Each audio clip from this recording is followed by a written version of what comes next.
कहानी तावान। छकौड़ी लाल ने दुकान खोली और कपड़े के थानों को निकाल निकाल रखने लगा कि एक महिला दो स्वयं सेवकों के साथ उसकी दुकान छेकने आ पहुंची। छकौड़ी के प्राण निकल गए। महिला ने तिरस्कार करके कहा, क्यों लाला, तुमने सील तोड़ डाली ना? अच्छी बात है। देखे तुम कैसे एक गिरा कपड़ा भी बेच लेते हो। भले आदमी, तुम्हें शर्म नहीं आती कि देश में यह संग्राम छिड़ा हुआ है और तुम विलायती कपड़ा बेच रहे हो? डूब मरना चाहिए। औरतें तक घरों से निकल पड़ी हैं, फिर भी तुम्हें लज्जा नहीं आती? तुम जैसे कायर देश में न होते तो उसकी यह अधोगति न होती। छकौड़ी ने वास्तव में कल कांग्रेस की सील तोड़ डाली थी। यह तिरस्कार सुनकर उसने सिर नीचा कर लिया। उसके पास कोई सफाई न थी, कोई जवाब न था। उसकी दुकान बहुत छोटी थी। लेहने पर कपड़े लाकर बेचा करता था। यही जीविका थी।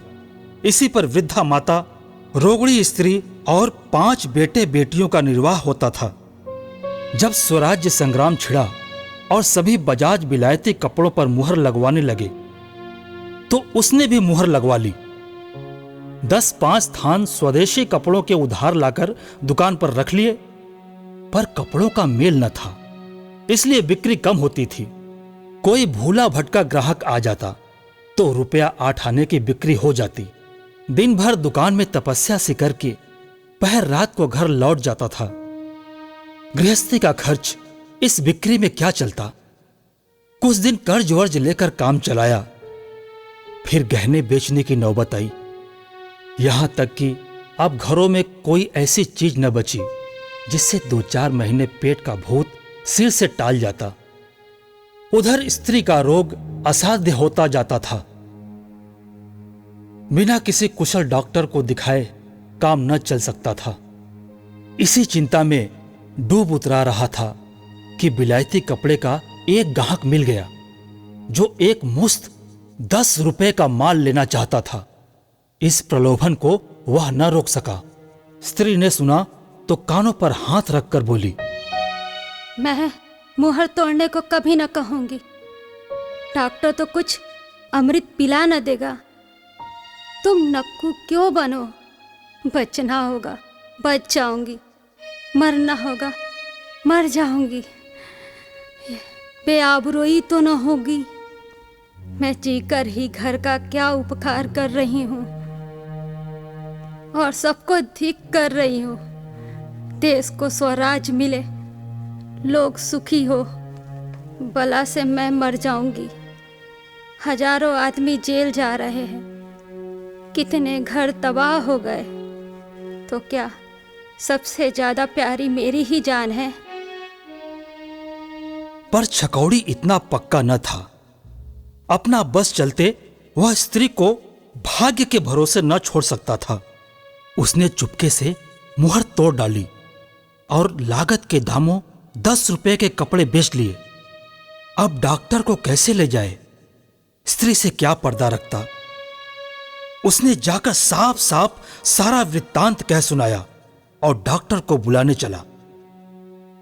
स्त्री ने उसका हाथ पकड़कर कहा, मुझे डॉक्टर की जरूरत नहीं। अगर तुमने जीत की तो मैं दवा की तरफ आग भी न उठाऊंगी। छकौड़ी और उसकी मां ने रोगड़ी को बहुत समझाया, पर वह डॉक्टर को बुलाने पर राजी न हुई। छकौड़ी ने 10 रुपए उठाकर घर कुइयां में फेंक दिए और बिना कुछ खाए पिए किस्मत को रोता झींकता दुकान पर चला गया। उसी वक्त पिकेट करने वाले आ पहुंचे और उसे फटकारना शुरू कर दिया। पड़ोस के दुकानदार ने कांग्रेस कमेटी में जाकर चुगली खाई थी। छकौड़ी ने महिला के लिए अंदर से लोहे की एक टूटी बेरंग कुर्सी निकाली और लपक कर उनके लिए लाया। जब वह पान खाकर कुर्सी पर बैठी तो उसने अपने अपराध के लिए क्षमा मांगी। बोला, बहन जी, बेशक मुझसे यह अपराध हुआ है, लेकिन मैंने मजबूर होकर मुहर तोड़ी। अब की मुझे मुआफी दीजिए, फिर ऐसी खता ना होगी। देश सेविका ने थानेदारों के रोब के साथ कहा, यो अपराध क्षमा नहीं हो सकता। तुम्हें इसका तावान देना पड़ेगा। तुमने कांग्रेस के साथ विश्वासघात किया है और इसका तुम्हें दंड मिलेगा। आज ही बायकाट कमेटी में यह मामला पेश होगा। छकौड़ी बहुत ही विनीत, बहुत ही सहिष्णु था, लेकिन चिंताग्नि में तप कर उसका हृदय उस दशा को पहुंच गया था जब एक चोट भी चिंगारियां पैदा करती हैं। तिनक कर बोला, तावान तो मैं न दे सकता हूं न दूंगा। हाँ, दुकान भले ही बंद कर दूं, और दुकान भी क्यों बंद करूं? अपना माल है, जिस जगह चाहूं बेच सकता हूं। अभी जाकर थाने में लिखा दूं तो बायकाट कमेटी को भागने की राह न मिले। जितना ही दबता हूं उतना ही आप लोग दबाती हैं। महिला ने सत्याग्रह शक्ति के प्रदर्शन का अवसर पाकर कहा, हाँ जरूर, पुलिस में रपट करो। मैं तो चाहती हूँ तुम रपट करो। तुम उन लोगों को यह धमकी दे रहे हो जो तुम्हारे ही लिए अपने प्राणों का बलिदान कर रहे हैं। तुम इतने स्वार्थांध हो कि अपने स्वार्थ के लिए देश का अनहित करते तुम्हें लज्जा नहीं आती। उस पर मुझे पुलिस की धमकी देते हो। बायकाट कमेटी जाए या रहे, पर तुम्हें तावान देना पड़ेगा, अन्यथा दुकान बंद करनी पड़ेगी। यह कहते कहते महिला का चेहरा गर्व से तेजवान हो गया। कई आदमी जमा हो गए और सब के सब छकौड़ी को बुरा भला कहने लगे। छकौड़ी को भी मालूम हो गया कि पुलिस की धमकी देकर उसने बहुत बड़ा अविवेक किया है। लज्जा और अपमान से उसकी गर्दन झुक गई और मुंह जरा सा निकल आया। फिर उसने गर्दन नहीं उठाई। सारा दिन गुजर गया और धेले की बिक्री न हुई। आखिर हार कर उसने दुकान बंद कर दी और घर चला आया। दूसरे दिन प्रातःकाल बायकाट कमेटी ने एक स्वयंसेवक द्वारा उसे सूचना दे दी कि कमेटी ने उसे 101 रुपए का दंड दिया है। छकौड़ी इतना जानता था कि कांग्रेस की शक्ति के सामने वह सर्वथा अशक्त है। उसकी जबान से जो धमकी निकल गई उस पर उसे घोर पश्चाताप हुआ, लेकिन तीर कमान से निकल चुका था। दुकान खोलना व्यर्थ था। वह जानता था उसकी धेले की भी बिक्री न होगी। 101 रुपया देना उसके बूते से बाहर की बात थी। 2-3 दिन चुपचाप बैठा रहा। एक दिन रात को दुकान खोलकर सारी गांठें घर उठा लाया और चुपके चुपके बेचने लगा। पैसे की चीज धेले में लुटा रहा था, और वह भी उधार। जीने के लिए कुछ आधार तो चाहिए, मगर उसकी यह चाल भी कांग्रेस से छिपी न रही। चौथे ही दिन गोविंदों ने कांग्रेस को खबर पहुंचा दी। उसी दिन तीसरे पहर छकौड़ी के घर की पिकेटिंग शुरू हो गई। अब की सिर्फ पिकेटिंग शुरू न थी, स्यापा भी था। 5-6 स्वयं सेविकाएं और इतने ही स्वयंसेवक द्वार पर स्यापा करने लगे। छकौड़ी आंगन में सिर झुकाए खड़ा था। कुछ अक्ल काम न करती थी। इस विपत्ति को कैसे टाले? रोगड़ी स्त्री साइबान में लेटी हुई थी। वृद्धा माता उसके सिरहाने बैठी पंखा झल रही थी और बच्चे बाहर स्यापे का आनंद उठा रहे थे। स्त्री ने कहा, इन सबसे पूछते नहीं, खाए क्या? छकौड़ी बोला, किससे पूछूं जब कोई सुने भी? जाकर कांग्रेस वालों से कहो हमारे लिए कुछ इंतजाम कर दे। हम आप ही कपड़े को जला देंगे। ज्यादा नहीं, 25 रुपए महीना दे दे। वहां भी कोई न सुनेगा। तुम जाओगे भी या यहीं से कानून बघारने लगे? क्या जाऊं? उल्टे और लोग हंसी उड़ाएंगे। यहां तो जिसने दुकान खोली उसे दुनिया लखपति ही समझने लगती है। तो खड़े खड़े ये गालियां सुनते रहोगे? तुम्हारे कहने से चला जाऊं, मगर वहां ठठोली के सिवा और कुछ ना होगा। हाँ, मेरे कहने से जाओ। जब कोई न सुनेगा तो हम भी कोई और राह निकालेंगे। छकौड़ी ने मुंह लटकाए कुर्ता पहना और इस तरह कांग्रेस दफ्तर चला जैसे कोई मरणासन रोगी को देखने के लिए वैद्य को बुलाने जाता है। कांग्रेस कमेटी के प्रधान ने परिचय के बाद पूछा, तुम्हारे ही ऊपर तो बायकाट कमेटी ने 101 रुपए का तावान लगाया है। जी हां। तो रुपया कब दोगे? मुझ में तावान देने की सामर्थ्य नहीं है।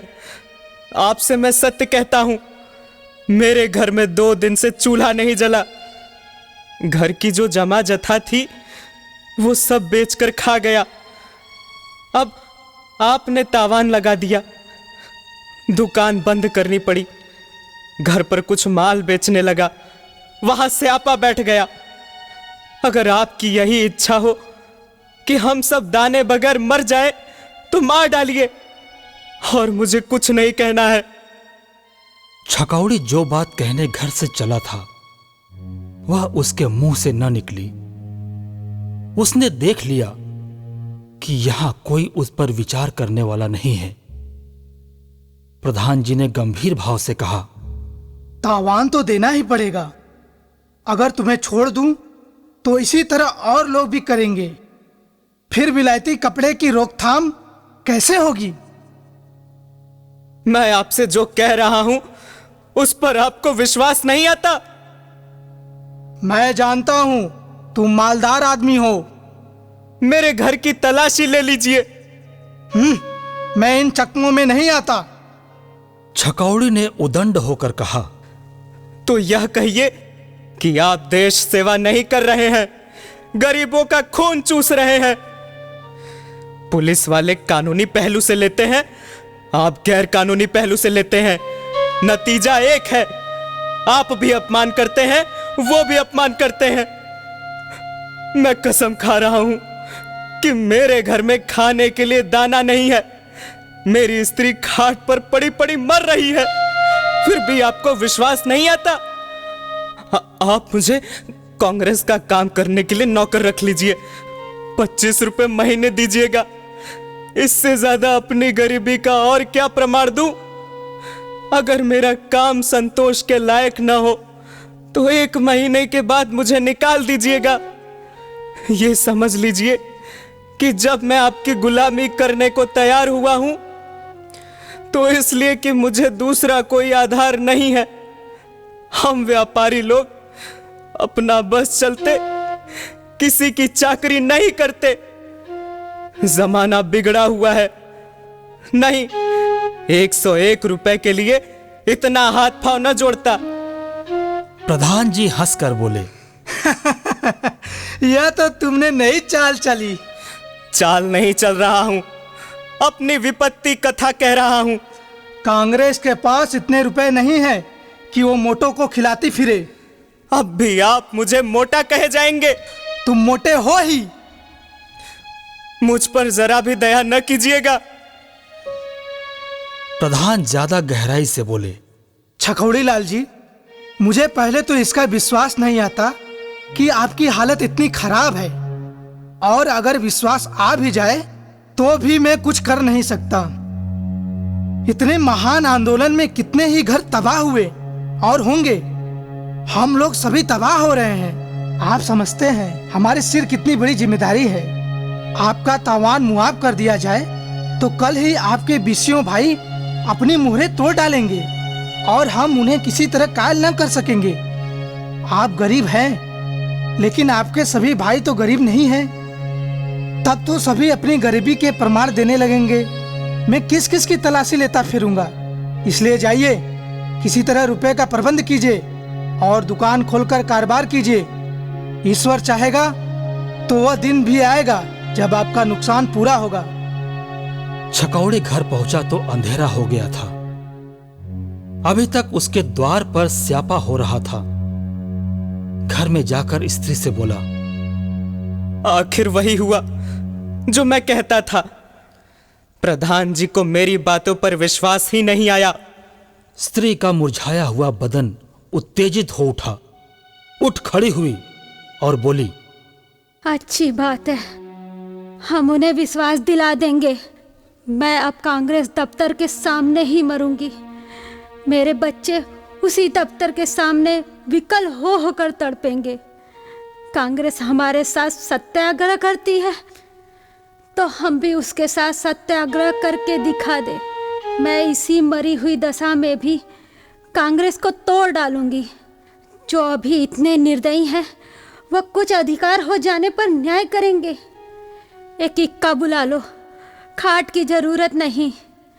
वहीं सड़क किनारे मेरी जान निकलेगी। जनता ही के बल पर वो कूद रहे हैं। मैं दिखा दूंगी जनता तुम्हारे साथ नहीं, मेरे साथ है।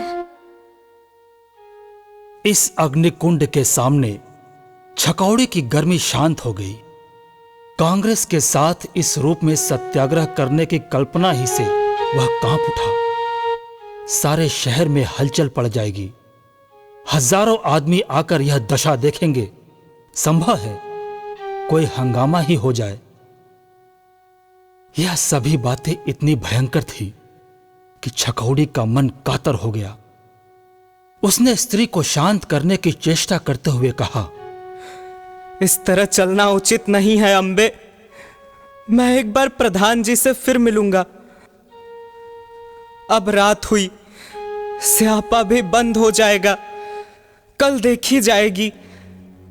अभी तो तुमने पथ्य भी नहीं लिया। प्रधान जी बेचारे बड़े असमंजस में पड़े हुए हैं।